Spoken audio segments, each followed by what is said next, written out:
جو شخص پانی پیے اور امام حسین علیہ السلام کے قاتلوں پہ لعنت کرے تو اللہ تعالیٰ اس کے نام اعمال میں 1,00,000 نیکیوں کا ثواب لکھ دیتا ہے، اور 1,00,000 گناہ معاف فرما دیتا ہے، اور 1,00,000 درجات بلند کر دیتا ہے، 1,00,000 غلام آزاد کرنے کا ثواب لکھ دیتا ہے، اور بروز قیامت اس بندے کا دل جو ہے وہ روشن ہوگا۔ اگر آپ نے روزہ رکھا ہوا ہے دن میں تو آپ فقط یہ نیت کرتے ہیں، کہتے ہیں کہ میں روزہ توڑ دوں گا، لیکن توڑتے نہیں ہیں، تو آپ کا روزہ باطل ہو جائے گا۔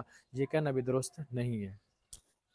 جو روزہ رکھتا ہے وہ قیامت کی بھوک اور پیاس سے دور ہو جائے گا۔ یعنی آج اگر ہم بھوکے پیاسے رہ رہے ہیں تو قیامت میں جو بھوک اور پیاس ہوگی وہاں کچھ بھی نہیں ہوگا، وہاں پہ جو پتہ نہیں کیا ہوگا۔ یہ تو آئمہ اگر ہمیں نہ بتاتے روایات کی روشنی میں کہ قیامت کے حال کیا ہیں، ہمیں کیا بتا ہوتا کیا ہے؟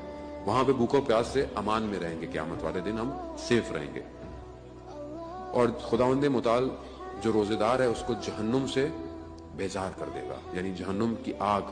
آپ کو پتا ہے نا، پہلا عشرہ رحمت، دوسرا مغفرت، پھر جہنم کی آگ سے نجات۔ ایک کھجور سے افطار کسی کو کرا دینا جہنم کی آگ سے نجات ہے۔